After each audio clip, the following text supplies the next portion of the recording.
누가복음 13장 31절에서 35절에 있는 말씀입니다.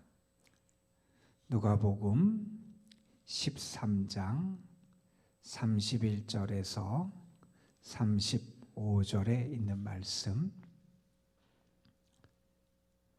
오늘 우리에게 주시는 하나님의 말씀, 누가복음 13장 31절에서 35절 말씀 함께 한 목소리로 받들어 읽겠습니다. 곧 그때에 어떤 바리새인들이 나와서 이르되 나가서 여기를 떠나소서, 헤롯이 당신을 죽이고자 하나이다. 이르시되 너희는 가서 저 여우에게 이르되 오늘과 내일은 내가 귀신을 쫓아내며 병을 고치다가 제3일에는 완전하여지리라 하라. 그러나 오늘과 내일과 모레는 내가 갈 길을 가야 하리니 선지자가 예루살렘 밖에서는 죽는 법이 없느니라. 예루살렘아 예루살렘아, 선지자들을 죽이고 네게 파송된 자들을 돌로 치는 자여, 암탉이 제 새끼를 날개 아래에 모음같이 내가 너희의 자녀를 모으려 한 일이 몇 번이냐. 그러나 너희가 원하지 아니하였도다. 보라, 너희 집이 황폐하여 버림받으리라. 내가 너희에게 이르노니 너희가 주의 이름으로 오시는 이를 찬송하리로다 할 때까지는 나를 보지 못하리라 하시니라. 아멘. 우리 예수님이 걸어가신 그 길은 물론 최후에는 결국에는 영광과 승리로 끝나는 길이었지만, 그 영광과 승리에 이르기 위한 그 길은 고난의 길이었고, 십자가의 길이었고, 희생의 길이었고, 섬김의 길이었음을 우리는 잘 알고 있습니다. 지금 예수님은 그 십자가의 길, 고난의 길을 걷기 위하여 고난의 장소 예루살렘을 향하여 지금 가고 계십니다. 세상에서는 사람들이 그렇게 살아가지요. 내가 살기 위해서 남을 깎아내리기도 하고 심지어 죽이기도 합니다. 나 살겠다고 다른 사람에게 해를 끼치는 게 세상의 모습이지요. 남을 희생시켜서라도 내가 부유하게 되고, 남을 희생시켜서라도 내가 잘 되고, 남을 희생시켜서라도 내가 무언가를 얻기 위해서 애쓰는 것, 이것이 세상 사람들이 살아가는 삶의 방식이라고 말할 수도 있을 겁니다. 악이 있는데 그 악을, 더 큰 악을 통해서 그 악을 이기려고 하는 그러한 것이 세상의 모습입니다. 그러나 우리 주님은 그와는 다른 길을 걸어가시지요. 예수님은 내가 희생해서 남을 살리는 길을 걸어가십니다. 예수님은 내가 섬겨서 다른 사람을 회복시키는 길을 걸어가십니다. 예수님은 내가 죽어서 다른 사람에게 생명을 주는 그러한 길을 걸어가신 게 우리 예수님이 걸어가신 그러한 길이지요. 헤르만 헤세라고 하는 작가가 있습니다. 여러분, 데미안이라는 작품을 통해서 그 사람에 대한 이야기들 여러분이 들어보셨을 거예요. 그 헤르만 헤세의 동방순례라고 하는 소설이 있어요. 그 동방을 향해서 순례하는 사람들의 그 순례 여정과 거기서 벌어지는 이야기들을 소개하는 그런 소설책입니다. 사람들이 파송을 받아서, 순례의 파송을 받아서 동방으로 순례 여행을 떠나게 됩니다. 이런저런 다양한 사람들이 함께 여행을 하게 되는데, 그 여행객 가운데 레오라는 사람이 있었어요. 그 레오라는 사람은 어떤 사람이냐면 종인 사람이에요. 그 종인 레오도 그 순례 여행에 함께 하게 됐습니다. 그 레오라는 사람은 그 여행을 하면서 꾸준 일을 담당하고요. 그리고 다른 사람을 섬기면서 그 여행을 함께 합니다. 힘들고 지친 사람을 위로하고 격려해 주기도 하고요. 지친 사람에게 노래를 불러주고 고통스러운 영혼을 찾아가서 이야기해주고 미소를 띄워주고 뿐만 아니라 그는 다른 사람들이 하기 싫어하는 그러한 일을 도맡아서 하면서 여행을 위해서 귀한 손길로 섬깁니다. 그 여행을 하다가 어느 날 갑자기 그 레오라는 사람이 사라지게 돼요. 종인 사람이 한 사람 사라졌다고 뭐 큰일이 일어나겠느냐, 뭐 사람들이 아마 그렇게 생각했을 수도 있겠습니다. 그 사람이 사라지고 여행이 며칠 진행되면서 여러 가지 어려움들과 불편함들이 자꾸 나타나게 되는 거예요. 시간이 지나면서 문제가 커지는 겁니다. 결국 사람들은 여행을 중단하고 맙니다. 사람들은 알게 돼요. 그 레오라는 사람이 얼마나 큰 선한 영향력을 끼쳤는지를 알게 돼요. 나중에 사람들이 그 레오라는 사람을 찾아 나섰어요. 그리고 그 사람을 찾게 되고 결국 그가 누구였는지를 알게 되는데, 그 레오는 사실은 사람들을 그 동방순례를 하도록 파견한 그 교단의 대표자였던 사람이었어요. 근데 그 사람이 거기서 섬김의 모습을 보여주며 함께 했었던 거죠. 그 레오를 통해서 참된 리더십 지도력은 어디 있느냐? 그것은 섬김에 있다 하는 것을 우리에게 보여주는 그러한 이야기이기도 합니다. 예수님은 지금 우리에게 그 길을 보여주세요. 예수님은 섬김의 길을 가십니다. 심지어는 그냥 단순히 다른 사람을 섬기고 높이는 그런 역할이 아니라 자기 자신의 생명을 내어주시는 그 길을 지금 걸어가고 계신 겁니다. 오늘 말씀은 예수님께서 그 희생과 죽음의 길을 걸어가시는데, 그 길을 걸어가시면서 예수님이 만나게 되는 어떤 장애 혹은 위협을 우리에게 보여주는 그러한 말씀이기도 합니다. 예수님께서 예루살렘을 향해서 가시는데 이런 소리가 들리는 거예요. 예루살렘에 가면 큰일이 벌어진다는 거예요. 그곳에 죽음의 위협이 도사리고 있다 하는 소식이 들리는 거예요. 자, 그런 소식이 들렸을 때 예수님은 어떠한 모습을 보이고 어떤 태도를 지금 취하고 계신가 하는 것이 오늘 말씀 우리에게 보여주는 내용입니다. 예수님은 그러한 죽음의 위협 앞에서도 당당하셨다는 거예요. 예수님은 그 길이 본인이 걸어가셔야 될 사명의 길임을 아시고 그 길을 당당하게 걸어가셨다는 겁니다. 어떤 바리새인들이 예수님께 나옵니다. 그리고 예수님께 어떤 소식을 전하냐 하면 헤롯 안티바가 예수님을 죽이려고 기다리고 있다, 이 소리를 예수님에게 전하게 돼요. 얼핏 보기에는 예수님을 돕기 위해서 호의적으로 이 이야기를 알린 것처럼 보이기도 합니다. 그런데 많은 사람들이 이렇게 생각합니다. 아마도 이 바리새인들은 예수님이 예루살렘으로 올라가는 것을 막으려고 이러한 소식을 예수님에게 전한 것이 아닌가, 그러한 생각을 하게 됩니다. 예수님이 예루살렘에 올라가지 못하도록 예수님의 예루살렘 행을 좌절시키기 위해서 지금 그 소리를 예수님에게 전했다는 거지요. 자, 내 앞에 죽음이 있다, 거기 가면 죽음이 나를 기다리고 있다, 이 소식을 들으면 대부분의 사람들은 두려워할 거고요, 가던 길을 돌이키게 될 겁니다. 그 길을 피하려고 하는 게 보통 사람들의 모습일 겁니다. 근데 예수님은 뭐라고 말씀하시냐면 이렇게 말씀하세요. 이르시되 너희는 가서 저 여우에게 이르되, 헤롯을 얘기하는 거죠. 오늘과 내일은 내가 귀신을 쫓아내며 병을 고치다가 제3일에는 완전하여지리라. 정해진 시간 동안 예수님께서 분명히 그 사역을 계속 하시겠다는 겁니다. 그리고 제3일에는 완전하여진다. 다시 말해서 하나님에 의해서 완전해진다는 말씀인데, 그날에 예수님께서 하나님이 원하시는 그 일을 이루신다는 거지요. 결국 그것은 예수님께서 십자가의 죽음의 길을 걸어가시겠다는 겁니다. 예수님이 이렇게 말씀하세요. 오늘이나 내일이나 모레는 내가 갈 길을 가겠다. 나는 나의 갈 길을 걸어가겠다는 겁니다. 그러면서 이렇게 덧붙이십니다. 선지자가 예루살렘 밖에서는 죽는 법이 없다. 선지자가 예루살렘 밖에서 죽는 법이 없다. 다시 말해서 예수님은 그 예루살렘이 본인이 죽임을 당할 그러한 고난의 장소임을 예수님은 아셨다는 거죠.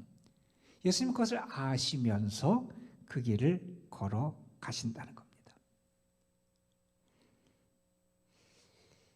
사람의 진가는 어려움과 위기 앞에서 그 진가가 드러나는 경우가 많아요.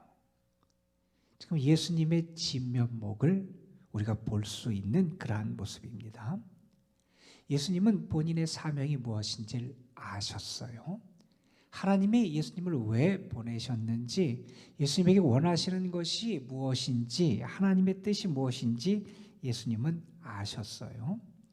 그리고 예수님은 그 사명을 감당하기 위하여 죽음이라고 하는 세상 사람들이 모두 두려워할 수밖에 없는 가장 큰 위협 앞에서도 예수님은 굴하지 않으세요. 그 길 걸어가세요. 내가 정말 나의 삶을 가치 있게 만들고 나의 삶을 능력 있게 만들 수 있는 길이 어디 있느냐? 나의 사명을 아는 데 있다는 겁니다. 나의 사명이 무엇인지 아는 데 있다는 겁니다. 하나님이 나에게 무엇을 원하시는지를 아는 데 있다는 겁니다. 그것을 발견할 때 우리의 인생의 발걸음이 달라지게 돼 있다는 겁니다. 우리의 삶의 태도가 달라지게 되었다는 겁니다. 여러분, 예수님의 사명을 예수님 아셨어요? 그 사명을 막을 수 있는 것은 아무것도 없었습니다. 세상의 그 어떤 위협도 그 사명의 길을 막을 수 없었어요. 우리는 분명히 믿잖아요. 사명을 위해 사는 사람들, 하나님을 위해 사는 사람들에게 하나님이 함께 하신다는 것을 우리는 믿습니다. 예수님은 그 소식을 들었어요. 예루살렘에 가면 그곳에서 아주 엄청나게 세상 모든 사람이 두려워할 그 죽음이 기다리고 있다는 소리를 예수님은 들으셨어요. 그러나 예수님은 아랑곳하지 않으세요. 흔들리지 않으세요. 개의치 않으세요. 예수님은 그렇게 그 길을 걸어가세요. 예루살렘, 선지자들이 죽임을 당한 그곳, 예수님의 죽음이 기다리고 있는 그곳, 그곳을 향해 예수님이 나아가시고 계시다는 겁니다. 죽음 앞에서도 당당한 예수님의 모습, 사명을 알기에 그것을 위해서 어떤 것도 거침이 되지 않게 그 길을 나아가시는 예수님의 모습, 우리가 그런 예수님의 모습을 먼저 발견하게 되지요. 자, 그 다음에 이어지는 34절, 35절 말씀은 우리가 잘 아는 예루살렘을 향해서 예수님이 보시며 탄식하신 그러한 말씀이지요. 예루살렘아, 예루살렘아. 예수님은 예루살렘을 향해서 안타까운 마음을 가지시면서 부르시고 탄식을 하십니다. 이런 말씀이 등장하지요. 선지자들을 죽이고 내게 파송된 자들을 돌로 치는 자여. 자, 예루살렘은 여러분 어떤 도시였습니까? 예루살렘은 이스라엘 백성들에게 있어서 거룩한 도성이에요. 물론 이스라엘의 중심이 되는 그러한 도시지요. 그들은 예루살렘이 세상의 중심이 되고 우주의 중심이라고 하는 생각을 가졌어요. 왜냐하면 그 예루살렘은 거룩한 도성, 하나님의 도성이고요. 뿐만 아니라 그 예루살렘은 하나님의 임재, 하나님의 은혜의 장소인 성전이 있는 곳이 예루살렘이었어요. 그래서 이스라엘 백성들에게 예루살렘은 정말 중요한 그러한 도시지요. 그런데 그 도시에서 하나님의 도성이고 거룩한 도성이고 하나님의 임재가 있는 도성이고 성전이 있는 도성이면 그 도성에서 어떠한 모습이 나타나야 됩니까? 하나님이 기뻐하시는 모습이 나타나야 되잖아요. 하나님이 원하시는 길을 걸어가는 사람들이 그것을 함께 해야 되잖아요. 하나님을 온전히 섬기고 하나님의 뜻을 행하는 모습이 그곳에서 그 도성에 사는 사람들에게서 그 도성을 통해서 드러나야 되잖아요. 그런데 그 예루살렘을 통해서 어떤 모습이 드러났냐 하면 그들이 하나님의 선지자들을 거역하고 받아들이지 않고 오히려 그들을 돌로 쳐서 죽이는 일이 그들의 조상 가운데 벌어졌다는 거예요. 그들의 조상들이 어떻게 했느냐? 하나님의 선지자들, 하나님의 말씀을 전하고 그들을 회개시키기를 원하고 그들에게 생명의 길로 그들을 이끌기를 원하는 선지자들, 하나님이 계속해서 그 선지자들을 보내시고 세우시고 말씀을 전하게 하셨는데 그들이 그것을 거부하더라는 거예요. 그리고 그들 선지자들을 향해서 어떻게 했냐? 돌을 던져서 죽였다는 겁니다. 여러분, 돌을 던져서 죽이는 것은 저주받는 사람들에게, 저주를 마땅히 받아야 될 사람들에게 가하는 형벌이었어요. 하나님의 일꾼, 하나님의 사람들을 그렇게 대했던 도성이 예루살렘이라는 거예요. 2절에만 그랬습니까? 예루살렘에 예수님이 가셔서 생명의 말씀을 전하고 하나님의 뜻을 전하고 은혜의 길을 전하고 살 길을 전하고 그들을 돌이키게 하나님 주님이 말씀하시고 그들이 예수님도 거부하잖아요. 이렇게 안타까운 말씀이 여기 울려 퍼집니다. 암탉이 제 새끼를 날개 아래에 모음같이 내가 너희의 자녀를 모으려 한 일이 몇 번이냐. 하나님이 무한한 인내로, 하나님이 무한한 사랑으로 그들을 품고 돌이키고 그들을 회복시키기 위해서 애썼던 게 얼마나 많냐는 거예요. 그런데 그들의 모습이 어떻습니까? 그러나 너희가 원하지 않았다. 그게 예루살렘의 실상이라는 거예요. 그러한 예루살렘이 결국 어떻게 되느냐? 35절에 보면 너희 집이 황폐하여 버림받을 것이다. 너희 집이 황폐하여 버림받을 것이다. 이제 너희가 살 수도 없게 되고 그것이 황폐해지고 다 무너지게 될 거예요. 예수님의 이 말씀대로 AD 70년, 주 70년 유대 전쟁이 끝날 때 로마의 디도 장군에 의해서 예루살렘이 함락이 되지요. 로마군이 6개월 가까이 예루살렘을 에워쌉니다. 그 도성에 있던 많은 사람들이 죽임을 당해요. 기록에 의하면 100만 가까이의 사람이 죽었다는 기록까지 있을 만큼 많은 희생이 있었습니다. 수많은 사람들이 포로 노예로 끌려가기도 합니다. 그리고 성전이 파괴됐습니다. 성벽이 무너졌습니다. 예루살렘의 이러한 불행이 예수님의 말씀 그대로 찾아오게 되죠. 왜 유대인들이, 왜 예루살렘 거민들이, 왜 예루살렘이 이렇게 됐느냐? 그들은 생각했어요. 우리는 하나님의 도성에 산다고 생각했어요. 우리는 하나님의 선택받은 자라고 생각했어요. 하나님의 선택받은 우리 안전하다고 생각했습니다. 교만한 거지요. 주님의 뜻을 행하지 않으면서도 우리는 안전하다고 생각했습니다. 우리는 선택받은 사람이니 우리는 괜찮을 거라고 생각을 했습니다. 하나님께서 끊임없이 그들에게 말씀하셔도 하나님의 말씀을 들은 척도 하질 않습니다. 그게 그들의 모습이라는 겁니다. 예루살렘을 보시면서 주님이 탄식하시고 비통해 하시지요. 과연 우리의 모습을 보시면서 주님은 뭐라고 말씀하실까? 우리의 모습을 되돌아보게 되기도 합니다. 오늘 말씀을 보면서 여러분 그런 생각을 좀 했으면 좋겠습니다. 나는 과연 내 사명을 알고 살아가느냐? 내가 사명자로 나의 길을 걸어가고 있는가? 세상에 조그만 일이 있어도 그냥 사명을 외면하고 모른 척하고 사명의 길에서 떠난 삶을 사는 것이 우리의 모습이 아닌가? 예수님의 모습을 바라보면서 그런 생각도 해보게 되고, 과연 주님이 예루살렘을 보시고 안타까워하셨는데 나의 모습을 보시면서 주님이 기뻐하실까? 나의 믿음 신앙의 모습은 과연 어떠한 모습인가 하는 것도 오늘 말씀을 통해서 우리가 함께 살펴봤으면 좋겠습니다. 저는 오늘 여러분의 삶이 정말 사명자로서 승리하는 삶이 되기를 소망하고, 또한 여러분의 모습을 보면서 주님이 기뻐하시는 충성되고 신실한 청지기의 삶을 살아가는 여러분이 되시기를 주님의 이름으로 축복합니다. 기도하시겠습니다.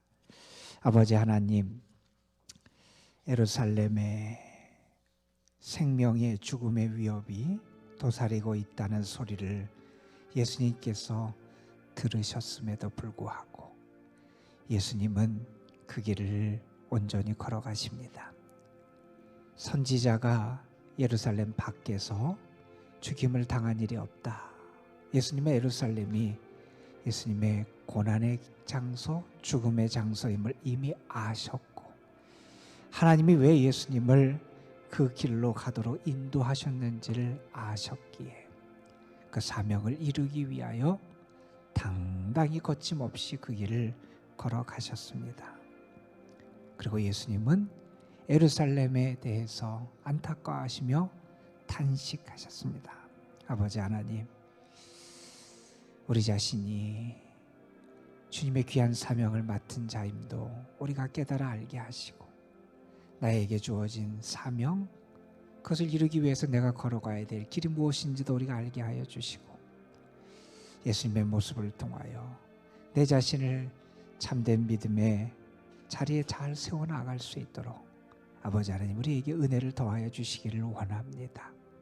우리의 모습이 주님에게 기쁨이 되게 하여 주시고 맡은 바 귀한 사명과 직분을 감당하는 신실한 일꾼들이 될 수 있도록 하나님 인도하여 주옵소서.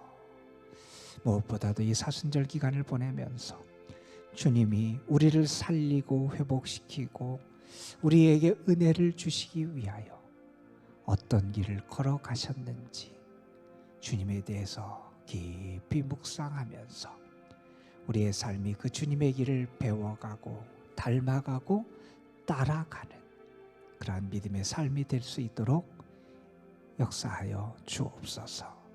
오늘도 주님 앞에 나와서 기도합니다. 우리 모든 것을 맡기며 특별히 이 사순절 기간 동안 하나님이 우리에게 기이하고 놀라운 일도 행하시고 우리의 기도에 응답하실 것을 믿으며 주님 앞에 기도로 나아가오니 주님의 선하심과 은혜를 우리에게 나타내 주시고 하늘문을 여시고 응답의 복을 더하여 주옵소서. 주께 모든 것을 의탁하오며 성령께서 우리의 기도를 도와주시기를 소망하며 우리 주 예수 그리스도의 이름으로 기도드리옵나이다.